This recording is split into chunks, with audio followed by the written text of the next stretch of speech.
Saint Francis of Assisi, by Karl Kautsky. 1904. Translation and introduction by Rida Vaquas. 29th of July 2019. Cosmonaut magazine.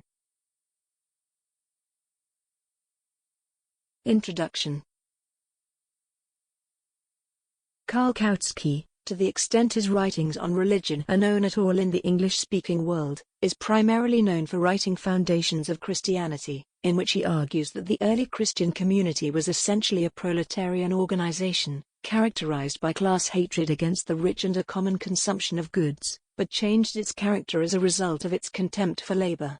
This was the culmination of many years of interest in Christianity. Kautsky had previously edited a 4-volume book, Forerunners of Modern Socialism, that featured many heretical Christian sects, the first volume appearing in 1895. He was far from alone in the social democratic movement from having a sustained interest in Christianity.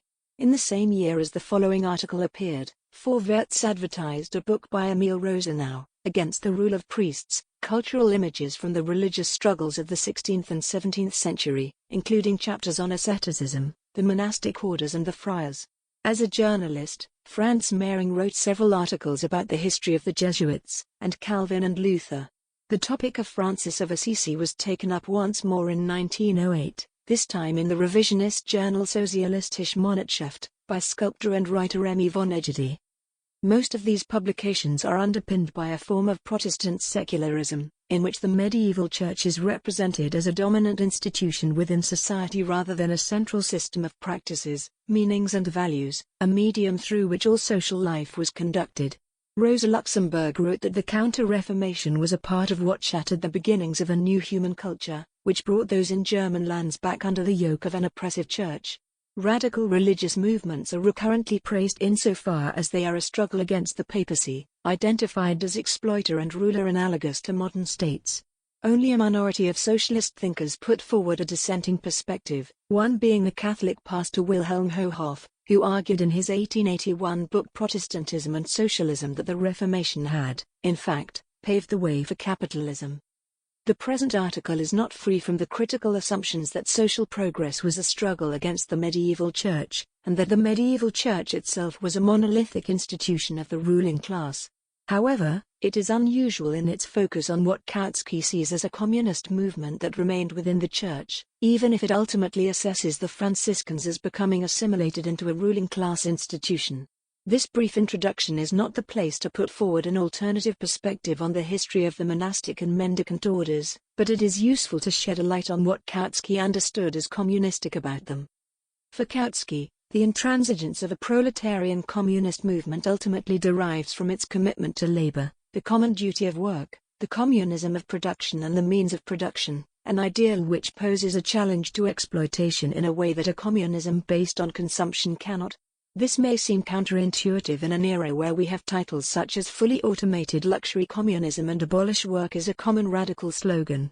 Yet it is precisely the commitment to labor for which Kautsky praises the early Franciscans, and it is their turn away from labor which Kautsky sees as exemplifying their assimilation into the institutions of exploitation. A rejoinder that could be posed is that Kautsky was writing at a time in which there were not the technological means to do away with work. In his words, enjoyment without labor is not yet possible, and surely now, a modern-day Karl Kautsky, having watched some TED Talks about the state of artificial intelligence technologies, would propose a post-work society as a communist project. But this misses something crucial.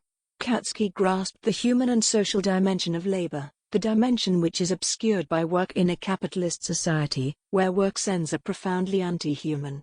In Marx's famous schema, one does not become a fisherman, hunter, cattle rearer or critic by working in communism. Nonetheless, one does still fish, hunt, rear cattle and criticize. What then is radical about labor? The early Franciscans, as Kautsky narrates, would help the workers in their labor and therefore share their meals and their lodgings. Numerous biographies of Saint Francis have detailed the kind of labor they would undertake. They served the leprosariums, repaired abandoned chapels, or worked with farmers and artisans. Labor was not simply busy work, nor was the end simply self-sustenance. It was a way of existing within the community, of living for the sake of one another, even the most outcast amongst us. When we reduce all labor to the debasing kind we do now, ensuring only our own survival for the benefit of the richest, we forget that labor is fundamentally a way of relating to the total human community. Communism, at its most challenging, is not about a redistribution of goods, no matter how sweeping. Such a project could be completed by any technocratic social democratic administration. It is about a fundamental transformation of human relations in order to dissolve all that estranges us from each other. It is hence a revolution in how we work and who and what we work for. Kautsky had a lively interest in Christianity, what he described as a colossal phenomenon in foundations of Christianity. However, firmly grounded in the historical materialist method, he did not venture to discuss Franciscans in terms of their spirituality. For that we have to turn to Emmy von Egidy, who wrote that Francis, the Poverello, led humanity out of the dark torment of medieval spiritual anxieties into a freer, warmer, brighter life, towards the wonderful Franciscan ideal, to own nothing, in order to have everything. Whilst such exaltation is absent in Kautsky, he nonetheless turns eloquent when rescuing the Franciscans from the condescension of bourgeois history, deeming their way of life as unnatural. The bourgeoisie, he argues, have confused the imperatives of capital with the imperatives of human life itself. What distinguishes an emancipatory project from an accommodationist one is its radical refusal to accept an unjust world as being representative of who we are and who we can be. For Kautsky, where the Franciscans fail is not in making that radical refusal but in being unable to keep it up. As communists, we are reminded to be watchful of our refusal, and in refusing to accept the permanence of capitalism, we must also refuse to accept the permanence of the injustices we perpetrate towards others owing to our nature. This article was not only intended to be historical. It also had a clear allegorical function, revealed by Saint Francis being described as the Jaurès of the 13th century. The Franciscan order gaining papal recognition is meant to be understood as analogous to the decision that Alexandre Milon, a French socialist at the time, made in joining the Valdec-Rousseau cabinet in 1898, a decision that Jean Jaurès justified on account of defending the Republic against more hateful and more violent enemies. Milon himself sat in a cabinet with Gaston de Galifet, the butcher of the Paris communards, whilst the cabinet's administration was marked out by bloody strikes in which the army was deployed. This was not a problem limited to France. The liberal politician Giolotti sought to convince the reformist Turati to join his government in Italy in 1903, an attempt that failed due to the opposition of the Italian Socialist Party. The influence of liberal trade unionists on the early British Labour Party in this period is similarly well known. For Kautsky, as he later outlined explicitly in Republican Social Democracy in France, 1905, the entry of a socialist into a bourgeois government was to turn the socialists into a tool of the bourgeoisie, carrying out what they were too weak to do themselves. In this article, it is represented by the papacy striving to make the Franciscans complicit in the Church's exploitation and make them into its defenders. Of course, the declaration that socialists should not work with the bourgeoisie does not break much new ground in orthodox Marxism, and there are few who would overtly quibble with it today. Yet the much-touted atomization and fragmentation of the working class have often caused many leftists to look for power and influence in social alliances, or forced them into a never-ending lesser-evilism in which we justify the violence done to our class and ourselves against the spectre of the violence that is still to come. The struggle against ministerialism in the Second International was not simply a tactical question about when it is correct for socialists to enter government, it was a question about the nature of the movement. There are many guises by which one can do the bourgeoisie's dirty work, whether it is by using socialist credentials to spread racist myths about migration or by putting a revolutionary gloss on exploitative resource extraction from the global south, or by framing our programs according to what is reasonable until we are no more than aspirational administrators of a bourgeois state. In each instance, we both bolster the existing order whilst narrowing the scope of our own project. In order to reject ministerialism, to be able to truly say for this system, not one man, not one penny, we have to reject the entire framework in which these political choices are made. The clarification of the world as it is can no longer be confused with the acceptance of the world as it is. Emancipatory politics demands more from us. Saint Francis of Assisi, revisionist of medieval communism. by Karl Kautsky. Die Neue Zeit. 1904. Endeavors to abolish a kind of private property or even all private property are as old as propertylessness, poverty, and the phenomenon of the masses. To this extent, we can say that socialism stretches back far into our history. But the proletariat, the class of the dispossessed, was not always the same, and its differences correspond to the differences in the form of socialism they produced. This is not a new idea, although it is still not recognized everywhere, and yet it is impossible to fully understand a movement such as the Franciscans, whom a historian has recently written about, without it. For this idea, it is very important to highlight the distinctive features of the different forms of the proletariat is very important because they assemble into two types and because it clearly shows how different the attitude of the Papal Church is to each of them. The communism of primitive Christianity was sustained by a lumpen proletariat on a mass scale.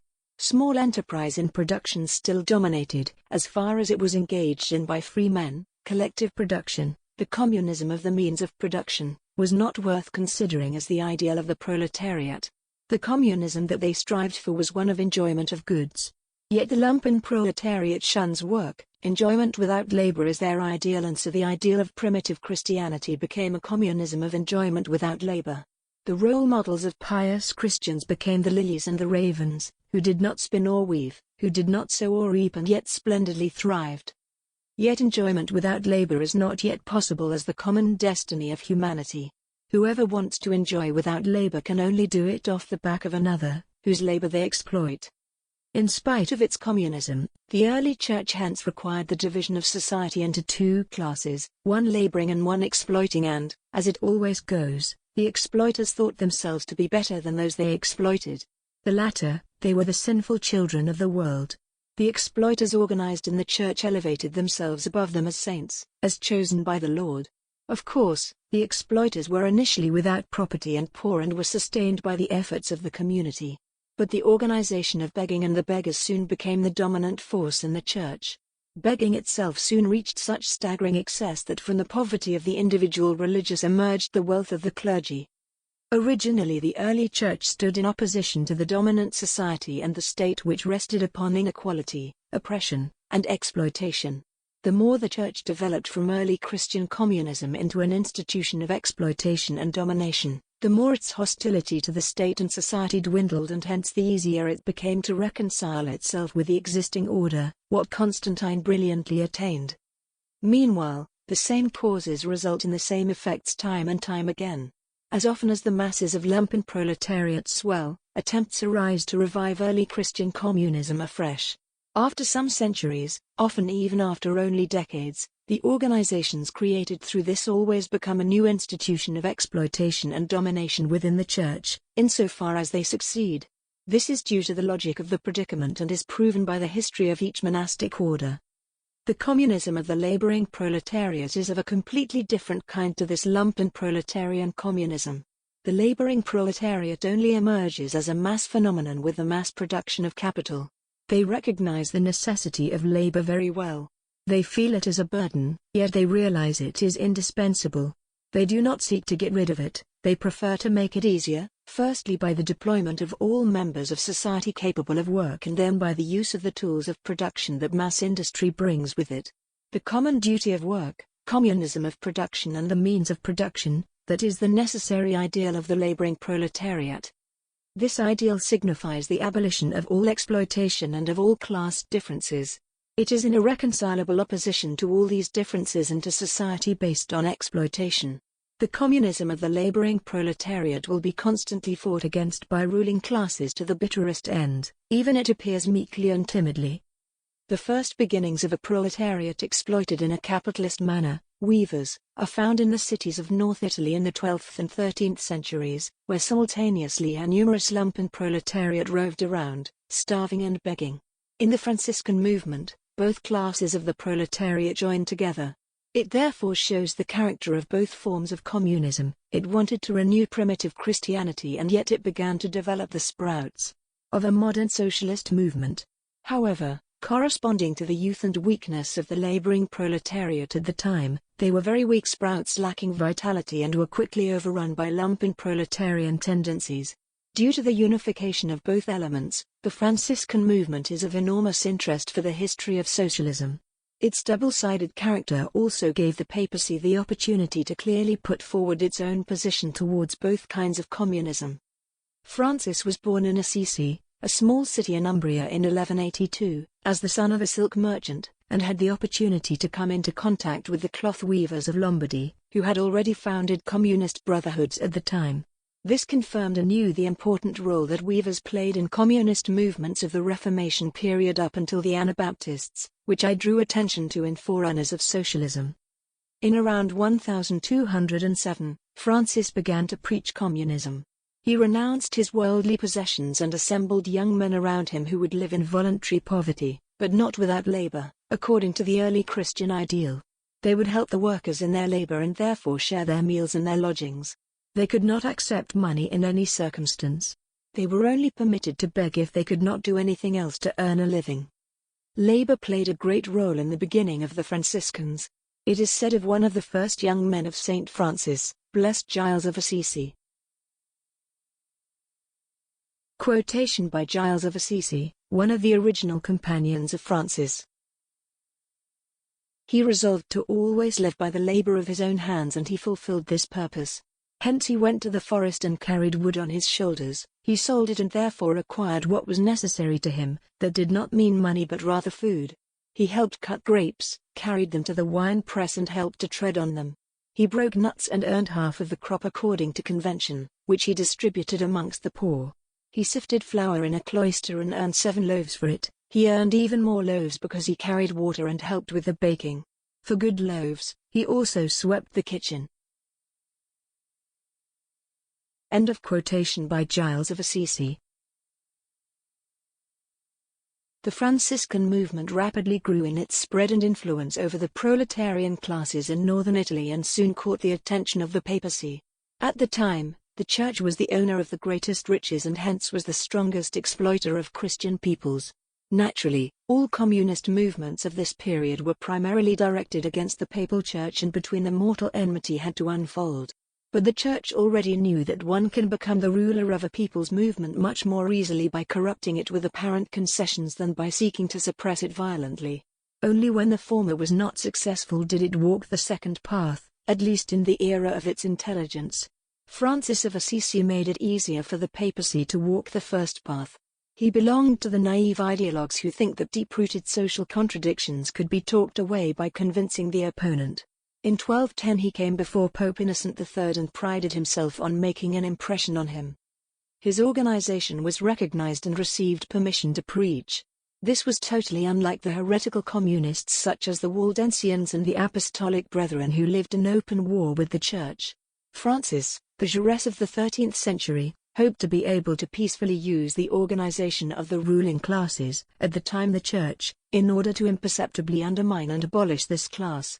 Yet as a result, his communist organization was incorporated into the organization of domination and exploitation.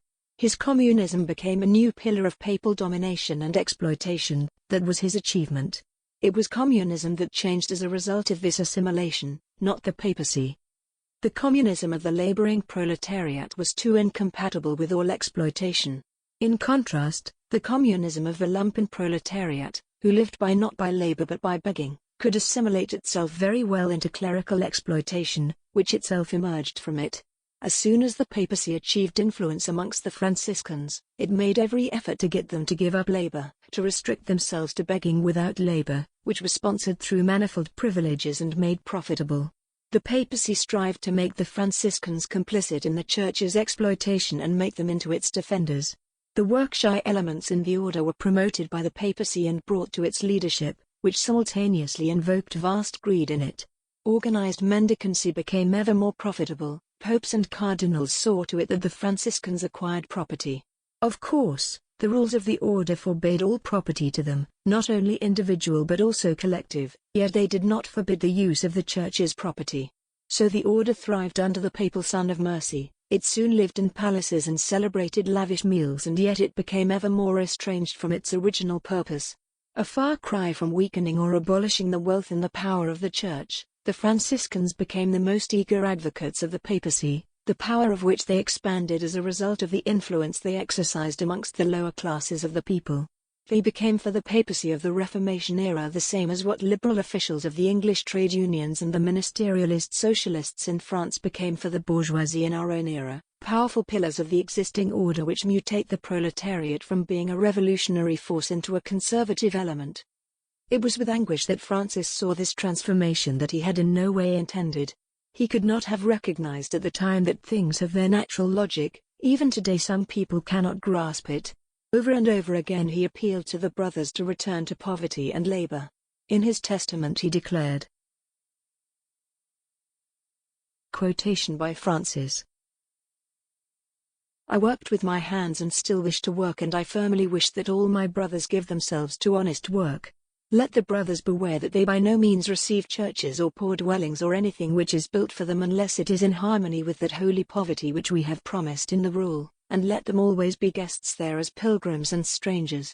And I firmly command all of the brothers through obedience that, wherever they are, they should not be so bold as to seek any letter from the Roman Curia either personally or through an intermediary, neither for a church or for some other place or under the guise of preaching or even for the persecution of their bodies." End of quotation by Francis. Yet everything was futile because Francis did not dare to take the decisive step of breaking obedience to the Pope. Hence Francis was canonized 2 years after his death, 1228, canonized because he, even against his will, had betrayed the proletarian cause through his alliance with the ruling authorities. Of course, the original tendencies of the order could not be completely blotted out for long. The strict, proletarian tendency sustained itself for a long time, mainly nourished by the tertiaries, one of the order's organizations of lay brothers attached to it. These were mostly laboring proletarians, who emphasized again and again the communist and oppositional character and invoked the wrath of the more lenient exploiting tendency, whose leniency and tolerance primarily came to light in their generosity in relation to the rule of the order, the undermining of which they executed calmly. In contrast, they were the most savage opponents of the stricter tendency, whose advocates they cleared away by fire, sword and the burial of living bodies. The strengthening of the Reformation movement finally ended all attempts to reawaken communist tendencies in the arms of the Franciscan order, as it clearly pointed out to all energetic communist elements that the fall of the papacy was the indispensable precondition of every further development in society and showed the absurdity of all endeavors to reform society through peaceful means with the cooperation of the Papal Church. It can be clearly seen that the Franciscan movement is an important link in the chain of communist movements, and Dr. Glaser should be recognized for the fluent investigation of sources by which he has illuminated its history. Unfortunately, he is a student of Brentano's and as such is obligated to remain blind towards class antagonisms. As he cannot go deeper, he must stay at the surface.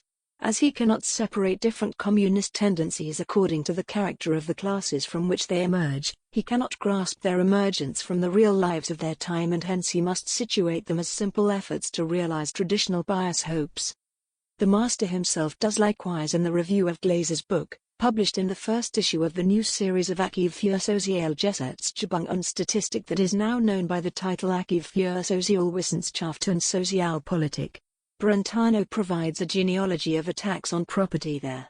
In a truly professorial manner, he explains particular communist tendencies not by forms of property and forms of production of their time but rather by the propagation and interpretation of traditional ideas by a teacher, whose students try to realize these teachings. Hence he thinks, alongside Glaser, the entirety of the communist calamity was fundamentally caused by the Old Testament, in which there is only one who owns, Jehovah. This is where Brentano's family tree of socialism ends. Where the Old Testament's conception of property comes from remains a mystery. However, once it has been given, it plants itself ineradicably from one mind to another until it gets to Marx. This is where Brentano's history of socialism meets with Eugene Düring's, who uncovered Marxism as a plagiarization of the Jewish Jubilee. The French utopians of the 17th and 18th centuries form one of the mediating links between Marx and Christian communism. At the time, These people gave up being truly Catholic in their thinking, yet there remained the old conception of communism as being the only state corresponding with natural law, but the justification of property is a necessity since the fall of man declined. Consequently, there were most vehement theoretical attacks on property and attempts to theoretically justify communism. Characteristically, everyone, from whom these arguments originated, had either been clergy or had undergone a theological education and had fallen away from Christianity. So there was Abbé Morel, Abbé Mabel, the priest Malier. This demonstration of evidence is characteristic of Brentano. In the 17th and 18th centuries, the educational institutions of Romance countries were almost completely in the hands of theologians, and there were few educated people who had not undergone a theological education. Voltaire and Diderot were students of Jesuits. The socialist abbess can be set against the bourgeois economists, Abbess Bordeaux, Ranel and Morellet, as well as the Abbot Galliani, and the liberal politicians Abbé Sieyès and the Bishop Tauleron, to only call some names which immediately come to my mind. There was no tendency in 17th and 18th century France that would not have been represented by some abbess. On the other hand, it is in no way true that all French communists of this period were theologians. Ferrassa, for example, was a soldier. Fontenelle had a legal education. Restif de la Bretonne got through his youth as a typesetter. One sees from the evidence, the only thing from which Brentano argues, that nothing is left of the connection between French communism and the period of the Enlightenment and early Christian communism. Brentano's genealogy does less violence to the apparent facts of medieval communism. Its representatives did actually refer to the Bible.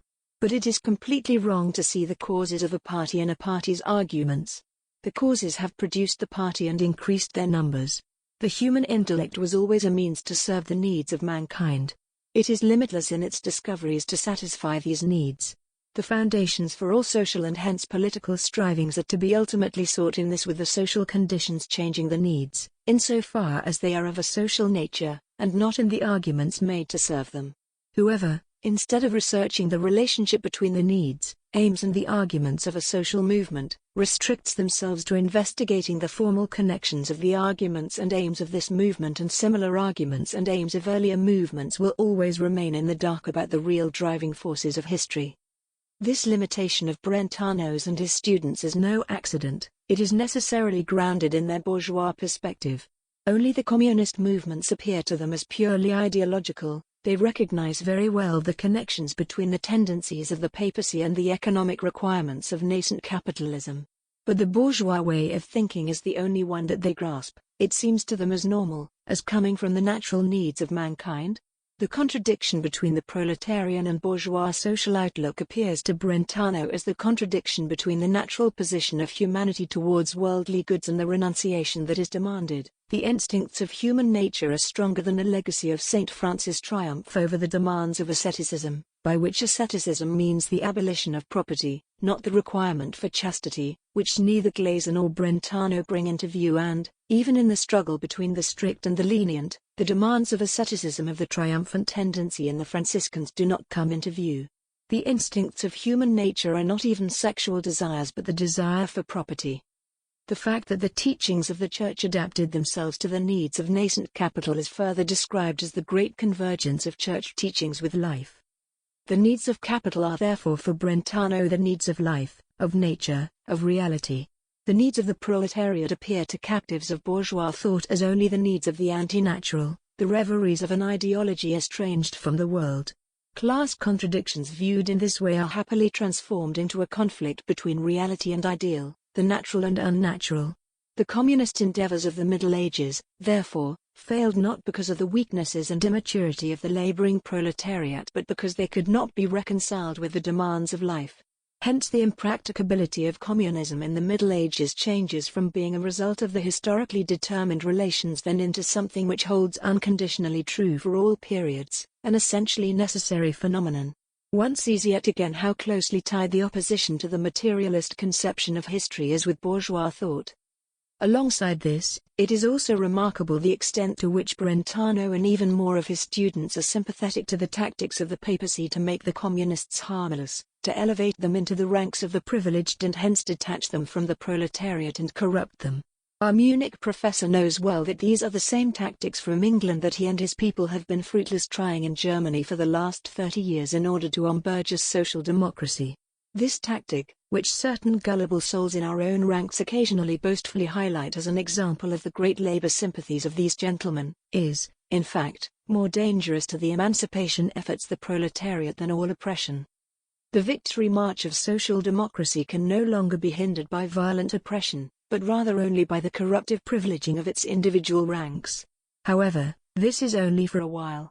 Class antagonisms break out again and again. They are the great lever that ruin all the tricks of our opponents and launch the driving forces of social development time and time again.